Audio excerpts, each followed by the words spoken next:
আজকে একটা নতুন ভিডিও নিয়ে এসেছি ফেসবুক নিয়ে। তো আমরা দেখি অনেক সময় আমরা নিজেরাও করি, ফেসবুকে কোনো একটা পোস্টে কমেন্ট করলাম, তো কমেন্টটা করার পরে সেটাকে হয়তো এডিট করার কোনো প্রয়োজন আছে, অথবা আমরা যে পোস্টটা দেখেছি সেই পোস্টটা কি করে আবার পুনরায় দেখতে পাবো।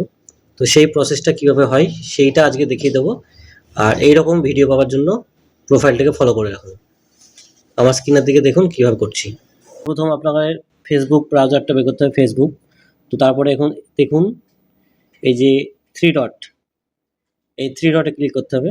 তো এখানে যাওয়ার পরে আপনাকে এখানে সেটিংস অ্যান্ড প্রাইভেসি ক্লিক করতে হবে।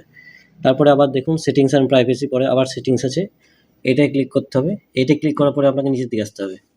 নিচের দিকে এসে দেখুন ইওর অ্যাক্টিভিটি, এই জায়গায় অ্যাক্টিভিটি লগো, এই জায়গায় ক্লিক করার পরে আপনাকে কি আছে আর্কাইভ এবং রিসাইকেল বিন, তার নিচে আছে ইওর ফেসবুক অ্যাক্টিভিটি, এখানে ক্লিক করতে হবে। এবার দেখুন কমেন্ট অ্যান্ড রিয়াকশন, এখানে ম্যানেজ কমেন্ট আর রিয়াকশন আছে, এইখানে ক্লিক করতে হবে। এইবার আপনাকে কী করতে হবে, দেখুন আমার যে পোস্টগুলো যেগুলো লাইক করেছি কমেন্ট করেছি সেগুলো সবটা টোটাল এসছে। এখানে ফিল্টারে ক্লিক করতে হবে। ফিল্টার ক্লিক করার পরে এখানে ক্যাটাগরিজ আছে অল। তো এইখানে আপনাকে কী করতে হবে, এই যে কমেন্টস, এইখানে আমি যে পোস্টগুলো করেছি সেই জায়গায় যে কমেন্টগুলো করা হয়েছে সেগুলো এখানে দেখাচ্ছে।